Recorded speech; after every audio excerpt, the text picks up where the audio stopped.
In this video, we are going to go over how to solve multi-step equations that involve fractions or decimals, and we're going to do this with what I call the straightforward approach. In later videos, we're going to go over how to clear out fractions and how to clear out decimals, another very cool approach. So let's check these out. Basically, the moral of the story is you're going to deal with these much like how you dealt with multi-step equations in previous videos. It's just that you have to take a little bit more care when dealing with fractions and decimals. So, in this first problem, we're given 3/8 times the quantity t minus 4 equal to 1. All right, so how do we deal with that? Well, first things first is we're going to use the distributive property to simplify that left side and then solve the equation that results. So you're going to distribute 3/8 to each number here like so. 3/8 times t is just 3/8 t, so that's not so bad. So you get 3/8 t. Well, how do we do 3/8 times 4? How do we deal with that? What I like to do is, I like to do a little bit of side work, and I'll do that right here, where I'm just doing 3/8 times 4, and then I'm taking that result, and I know I'm going to input it here. Now we know our answer is going to be negative. The question is, what is 3/8 times 4? So, 3/8 times 4 is a little mental side quest, as I said. Well, that's 4 over 1, and we simplify. 4 goes into 8 twice, or into itself once, simplifying with the greatest common factor. There's no more greatest common factors, we multiply across, and we get 3 times 1 is 3, and 2 times 1 is 2, so we get 3/2. So now we've replaced into the problem what we just dealt with, and I'll put a little squiggly box here, just so that we see that as a little side thought. So you take that information and now we're back to the main story and we can handle it. Good stuff. So now we're going to undo subtraction of a number by adding that number. It happens to be 3/2. We can deal. So we'll add 3/2 to both sides. And that is going to undo the minus 3/2. So we're left with 3/8 t is equal to, and again we're going to do another little side quest, 1 plus 3/2. So a little thought bubble over here, 1 plus 3 over 2. That has a common denominator of 2, so we're going to have to multiply the top and technically the bottom, which is 1, by 2. And that will give you 2 over 2 plus 3 over 2, which is 5 over 2. So a little bit of fraction addition. So another little thought bubble we'll put over here. We take that 5/2, and that's the result of having done 1 plus 3/2. So that's equal to 5/2. Not so bad. So you see, we keep going off to the side, doing a little bit of work, putting the result of that work back into the main problem. That's life. You have a big project, you have a little side project, you deal with it, you take the result of it after paying really close attention to it, and you put it back into the main project of what you're working on until you go to the next problem. This is why I love this stuff. It's a bigger picture of how life works, not just about doing the math. So now we're going to undo multiplication by 3/8 by multiplying by 8/3, the reciprocal. And that'll be our next little side project here. So the 8's divide out, the 3's divide out, leaving us with t, which is what we wanted. And now we're looking over here and we're going to simplify by reducing with greatest common factors. 2 goes into itself and into 8 4 times, and we have no more common factors there, so we're just going to multiply across. 4 times 5 is 20 over 3 times 1. And so your answer is 20/3 or 6 2/3 if you feel like having a mixed number.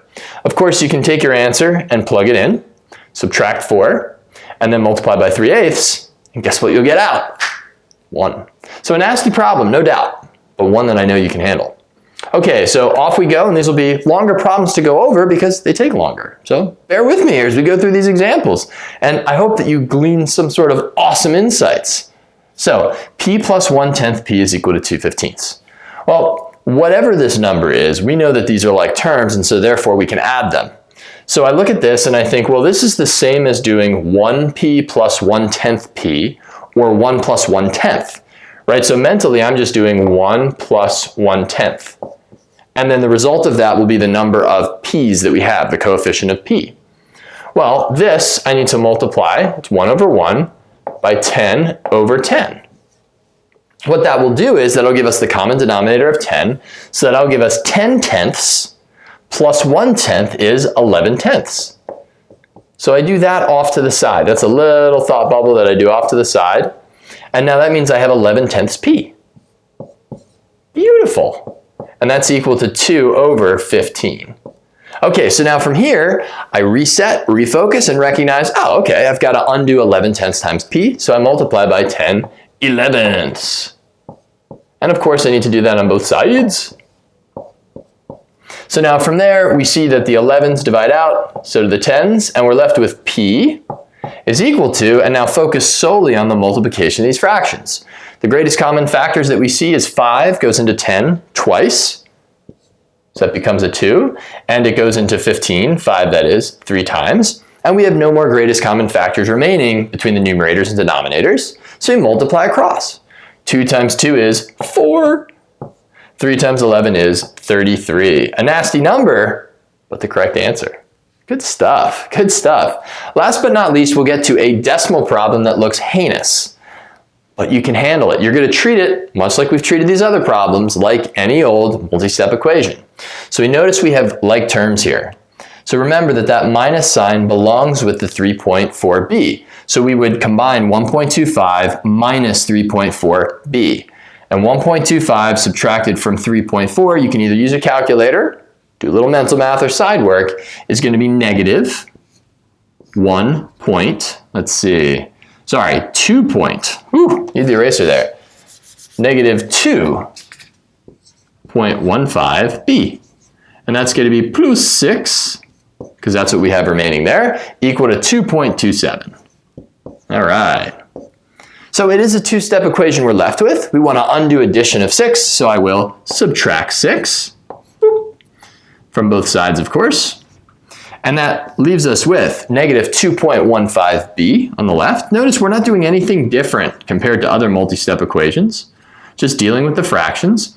2.27 minus 6, a lot of teachers will let you use a calculator. If not, much like we did in previous problems, you do a little bit of side work, and you do 2.27 minus 6, or 6 minus 2.27, knowing your answer will be negative, and that's going to be 3.73.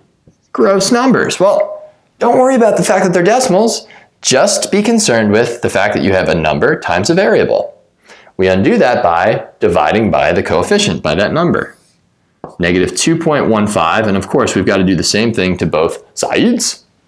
So divide both sides by negative 2.15. And what we end up with is that this side divides out, and you're left with b is equal to, a negative divided by a negative is a positive, and definitely use a calculator for this. I did. And I'm going to go off screen for a second, go find it in my calculator. You ready? Ooh. Here we go, and I get 1.7348. There we go. How's that for effects, right? Some movies out there that really want the special effects I put in these videos. I know, right? Sarcasm. Okay, so we get 1.7348. Let's say you want to round to the nearest hundredth. That would be approximately 1.73. All right, peeps. That's all there is to it. When dealing with multi-step equations and fractions and or decimals, you're doing the same operations as we did in previous videos of multi-step equations. Just you might need to go off to the side to do some fraction work, or you might need to use your calculator with some decimals, but the actual process and concept of how to solve these things is the same. Simplify the sides of the equations as much as you can, and then undo the order of ops. Awesome.